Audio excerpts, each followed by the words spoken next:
Hello, hello, hello. All right, guys. So this is going to be a different video. I usually don't do videos for medical students, residents, people that are in undergrad. Yeah, I've been asked this question for a long time.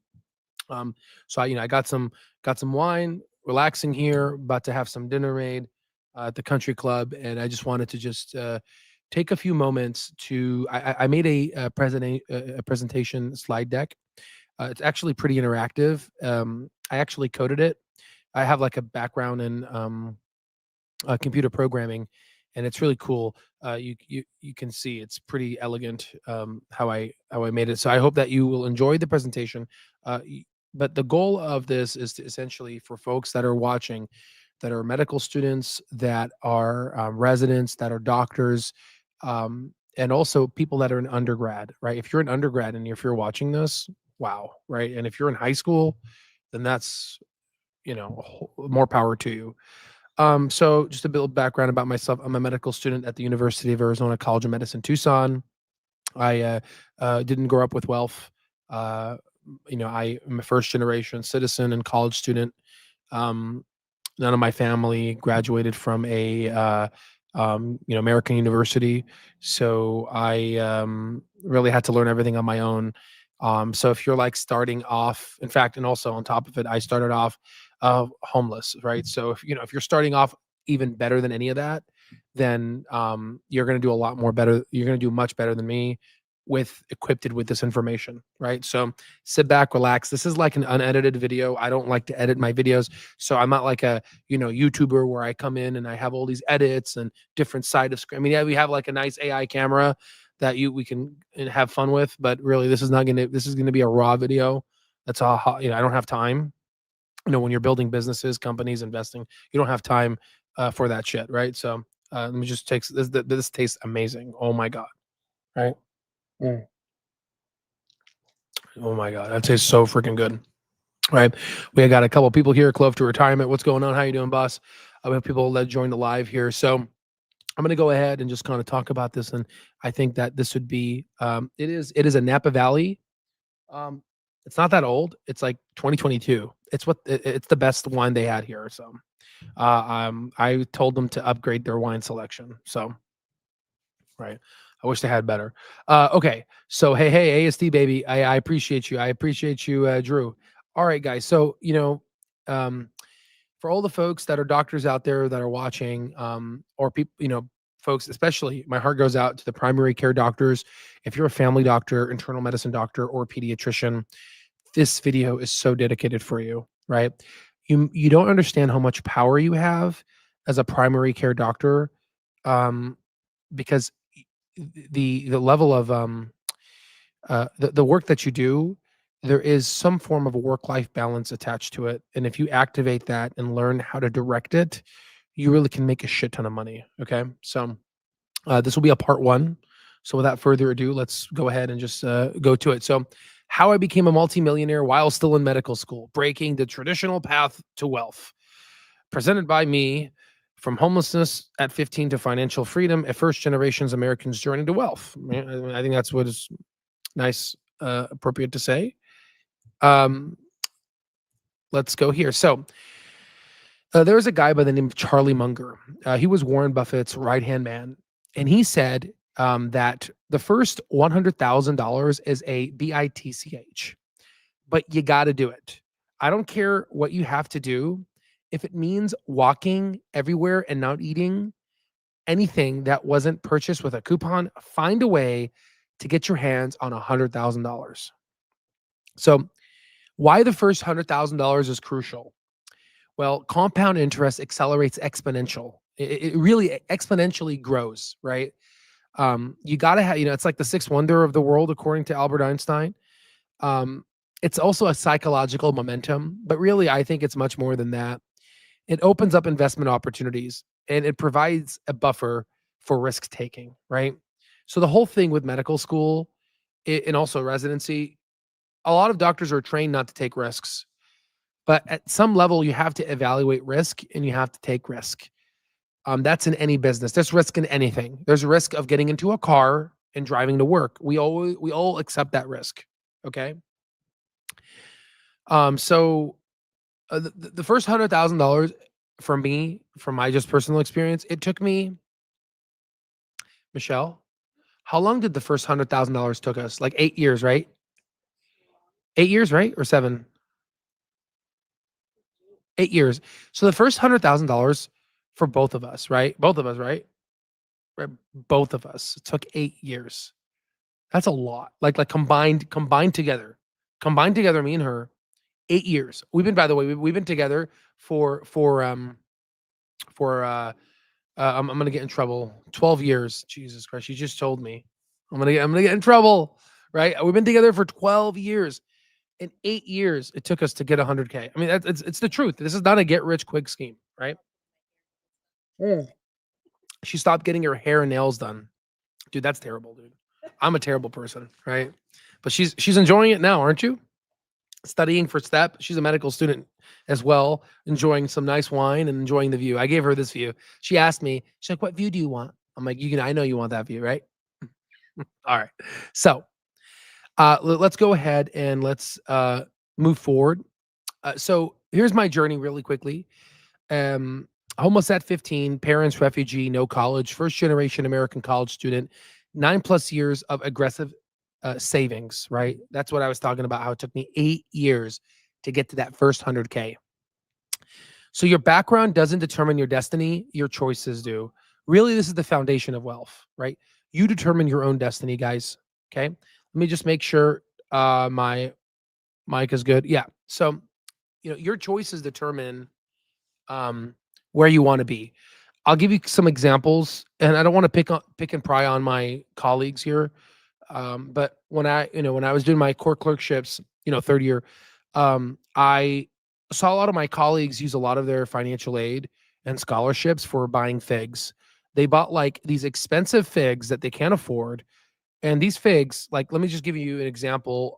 You guys know, but for folks that don't, for undergraduate folks that are potentially watching this video and just all the lifetime access members, a pair of figs, I think like cost like $100, like work clothes. I wore hospital scrubs, right? So, spending money like that you're making someone else's dream come true. Okay, all right. So the savings mindset. What my classmates did: bought expensive fig scrubs with loan money, used scholarship funds for lifestyle. They lived in a very nice neighborhood, lived in expensive neighborhoods, instant gratification mindset, normalized debt as investment in the future. Right. So what did I do differently? Right. So I lived in a poor but safe neighborhood. Every dollar saved equals dollar invested. Avoided lifestyle inflation completely. I delayed gratification for 9 years. It was painful. Okay. Treated savings as non-negotiable. Um, I got a lot of my clothes. Sometime I got so cheap that my clothes were from Amazon, right? I don't care how I looked like. I don't care, right?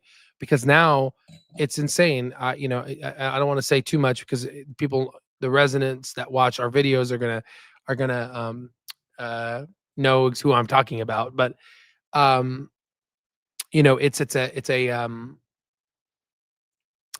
paid off, right? I'm enjoying myself now, right?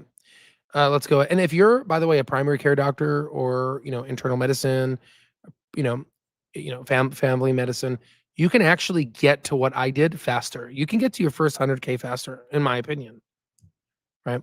So education's dirty secret. 50% of medical school content is not clinically relevant. The system is designed to create employees, not entrepreneurs, average performers in a bell curve, followers, not independent thinkers, W-2 workers, and not asset owners. So here's the reality. School teaches you theory because practical wealth building can't be systematically, or it can't be integrated into a curriculum. And to be quite frankly honest with you guys, folks that are like at your medical school teaching you, if they knew the wealth of knowledge that I know, they won't be. You know how many intendings have come to me and residents have come to me and it said, "Why are you still in medicine? You have so much money. Why are you still doing this?" And in my heart of hearts is because I've always wanted to be a doctor. I've always wanted to take care of patients. I've always wanted to put the needs of the patient first. I've kind of extracted this, and I'm not saying all doctors are like this, but we'll just make a very wrong estimate. Let's say 10% of doctors are, right? Or 10% of people at the med school. I think it's a lot more, right? But let's call it 10% for my innocent mind, right?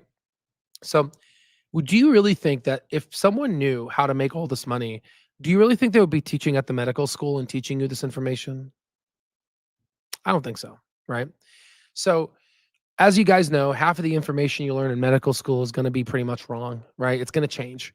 The other half, most likely grounded within basic sciences, is going to stay the same. That's why it's important to understand pathophysiology, as you guys have already gotten to and understand. Okay. All this, stuff that attendings always tell us, right? Oh, they pimp us on that crap. All right. So, physician compensation. This is a crisis, and not a lot of people are talking about it. Okay. So 29% there in terms of decline in Medicare payments. If you look at from 2001 to 2024, especially the past couple of years, Centers of Medicare and Medicaid have started to decrease physician pay. Um, that's pretty insane, right? I speculate that I think primary care is going to be the winner of this, but we have a dilution factor with primary care. You have the Carolinas now wanting to bring in people with no USMLE and no American residency training into primary care if they worked as a primary care doctor internationally. And I think that's going to dilute our practice as a whole in terms of medicine. But there is a dilution factor with that, and as well as nurse practitioners practicing independently. I think all these are going to be a dilution factor for primary care. But I don't think they will always replace the physician. But obviously, the big dogs that run healthcare, they private equity, they want it to replace, the MDs and DOs, right? Um, there's been a surge in the same period, 121% increase in practice costs. Everything has doubled. Look, I mean, for example, for all my Whole Foods guys out there, guacamole from Whole Foods used to be $7 5 years ago. Now it's $12, right? Like it's balloon. It used to be $7. It's doubled now, right? So you can't even like, the food has doubled. So imagine, these numbers are old. So imagine that these numbers for starting a private practice, a family medicine clinic, or it's becoming a lot of the old docs that started primary care clinics, they've sold a lot of their clinics to private equity and hospitals, right? um Likewise, within the same period of 2001 to 2024, there's been a 70% loss in real purchasing power. The dollar bill has become weaker, right? And I'm sure you guys have seen this, right? I'm sure you've seen, you go to the grocery store and you've seen your shopping cart get smaller and smaller, given if you keep the same unit of cash spent the same, right? Let me take a little wine break here. Okay. So let me give you some examples here. Um, so in the 1920s, there is a guy by the name of Benjamin Graham who I followed. He's the mentor of Warren Buffett. I'm going to insert some gems here. So folks that are listening, they will be like, if you guys are interested in a part 2, part 3, please let me know. I'm passionate of teaching, but if there's no interest, then I have other things to do. But there's a guy named Benjamin Graham. He used to make $600,000 back in 1920.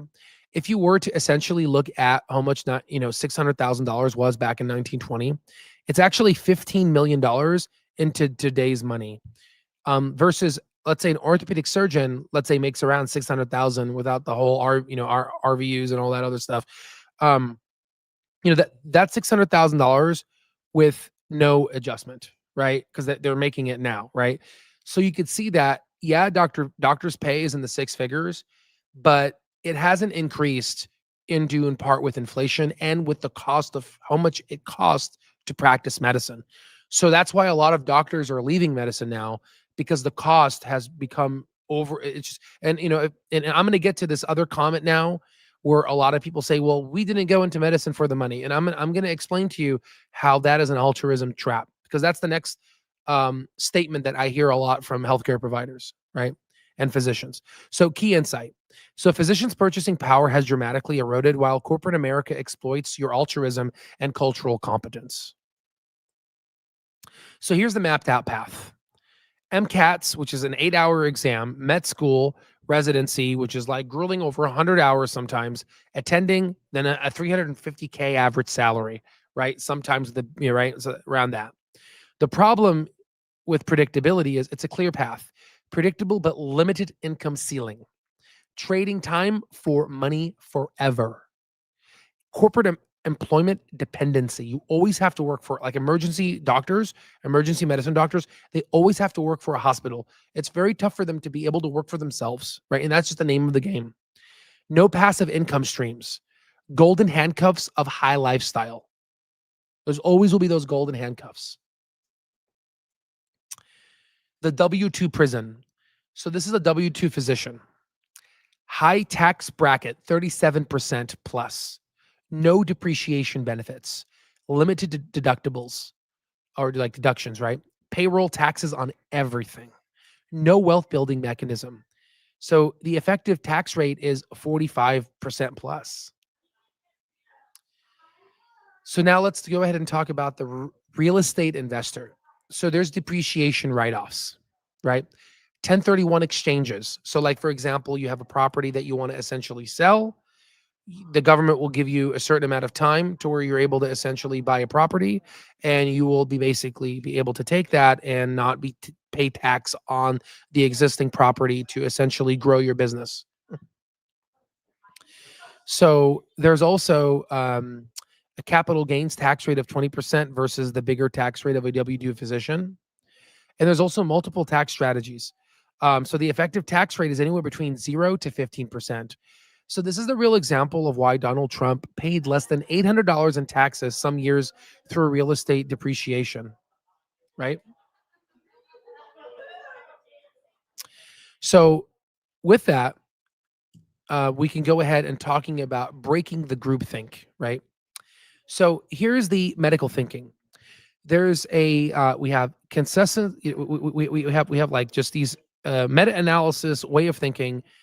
We follow established protocols, risk averse by training, need all the data before acting, and group validation required.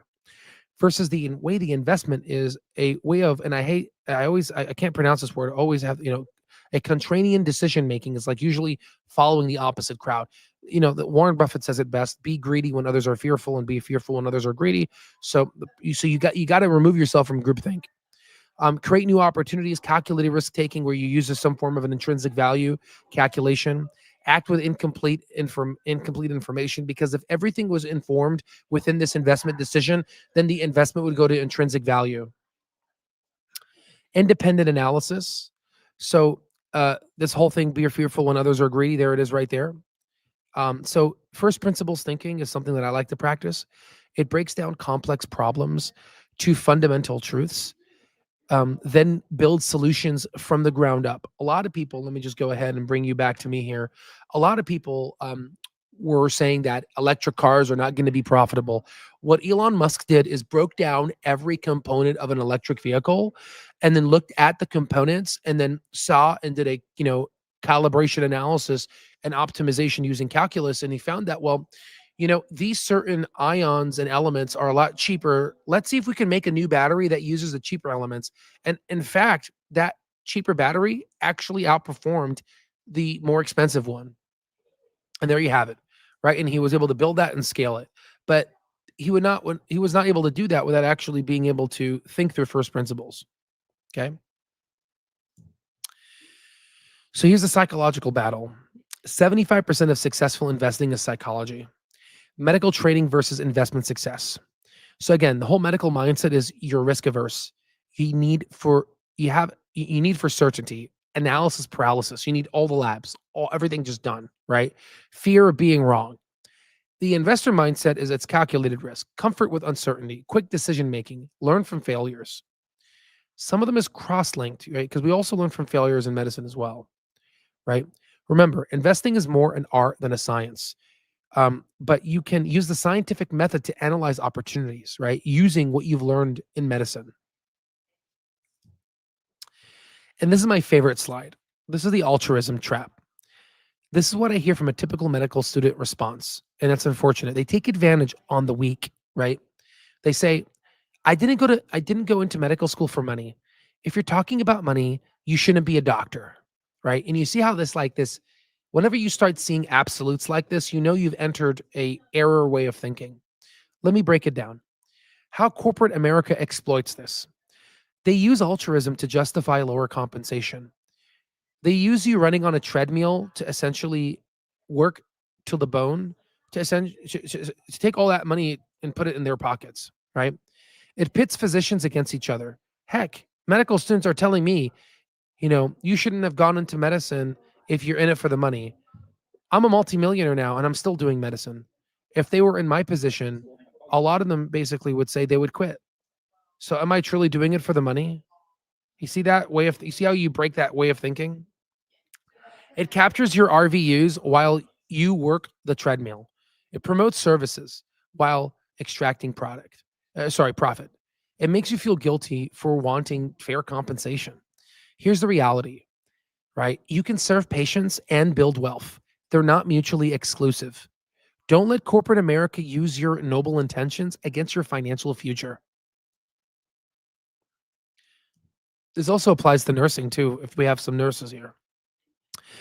The profession, the professional obedience problem. What medical professionalism really teaches. Medical school. Follow a curriculum exactly. Don't question the system, right? Ask questions, but don't ask too many questions. If you're in surgery, be quiet until you talk to, right? Residency, hierarchy, and compliance. Do mundane tasks without question. Attending, perfect employee mentality, risk averse decision making. You're going to follow what your boss is going to say because you were taught to do that at an early stage. Here's the investment contradiction. Successful investing requires independent thinking and contrarian moves. By the time everyone knows it's a good investment, it's already too late. So, following the crowd equals median results. Big money is made by those who can think differently. And if you don't know how to do that, then unfortunately, you will forever be a W-2 employee. And you just said this, it's true. Yeah, we're dropping gems here, guys. This is just from my knowledge and what I've learned, right? And I'm sure you guys can relate. So when fortunes are made, major market crashes equals major investment opportunity. 2001 is the dot-com bubble. Amazon used to be $6. Now it's $3,000 plus. Now you might check Amazon and say, wait a minute, it's not 3,000. That's because the stock was adjusted through a split. You should learn what that means. 2008 financial crisis. Apple was $12. Now it's $190. 2020 COVID crash. Tesla was $70. Now it's $400 plus. 2022 bear market. Multiple opportunities. And did I talk about 1929? Right? What about 1982, 1989, and all the others in the past? The wealth formula. When others panic and sell, you buy. When others are euphoric and buying, you sell. Contrarian thinking equals contrarian returns, right? It's what you got to do, right? Also, another thing I would like to talk about, I read about 100 books a year, right? And I always try to basically push myself outside of medicine, right? I understand that medical school is going to teach me how to be a good employee and a good boy to corporate America in terms of hospitals, but I can use this high income. Obviously, I'm not an attending yet, right? I can use that high. I'm speaking to the residents that are watching and medical students, right, and future doctors, right, and undergraduates, medical, student aspirees and whatnot. You can use this high income, whatever is going to be left of it by the time you get in. And I say because CMS is going down in terms of payment, you can use this high income to live below your means and be able to learn how to invest like Warren Buffett. Trust me, if you've mastered nephrology, kidneys are freaking hard. If you can understand the ion channel movements of how diuretics work and all the ions of a kidney, I'm sure you can understand how to read a balance sheet, right? It's not that hard, okay? All right. So here's the student debt reality. The average medical school debt is $212,000. Some of you that are watching may have more than this. Total debt is including undergraduate. Hold on for 1 second. So the total debt for undergraduate with medical school is $240,000 on average. You can read the slides. Graduate, so about 71% of medical students graduate with debt. 50% actually have more than $200,000 in debt. So I've seen people that have $400,000, $500,000, $600,000 in debt. How are you able to do that and buy a house and do that with like $300,000-$400,000? And that's pre-tax. After look up, take 40% out, right? Because you're a W-2 employee. That's what you're left over. Can you really survive with that? I mean, yes, you can, but like given the amount of work that you've done, if you would have put the same amount of work in something else, you would have walked out more, which then goes back to the altruism trap. Well, if you wanted to go into money for medicine, you shouldn't have done that. Well, it doesn't mean that you can't live below your means as an attending and be able to do what I did. And I didn't do it with attending level salary. You see what I'm saying? Break that thinking and you'll be able to, enjoy, being rich in this country. Trust me, it's good. It's really good. Okay, trust me. All right. Money doesn't buy happiness, said the person who doesn't have money. Obviously, I got my life together. I have my beautiful wife and everything like that, and I have good faith in the Lord. I got my basics in Maslow hierarchy of needs. Right? If you don't have that, and if you're a bad person, money will amplify that as well. But anyhow, you graduate with massive debt, high income but high expenses, lifestyle inflation, golden handcuffs to where you can't leave this job because then you have to decrease your, lifestyle, and you never really build wealth. Breaking the cycle requires a different approach. Your action plan. Save aggressively. Aim for 50% plus savings rate. Live like a resident, even as an attending. I know that sounds terrible, but you got to do it. Okay. This is if you're not, if you're an undergrad, then you might be able to do this earlier so you don't have to do that. Live below your means. Avoid lifestyle inflation. Your future self will thank you. I'm thanking myself, the actions that I did when we were young. Look at us now. Invest in market downturns. Be greedy when others are fearful. This is when fortunes are made. That's how I made my millions. Think in decades, not months or years. Compound interest needs time to work its magic. You already know this. It took you how many years to get to where you are now? You know how long it takes to become a doctor. Apply it to other areas like investing. Ignore the herd. Independent thinking leads to independent wealth. Peter Thiel's principle, 0 to 1. This is a controversial but essential read for an aspiring entrepreneur. Let me go ahead and bring it to me, please. So I have a lot of, I have a lot of friends that are liberal, right? It's just, I'm independent.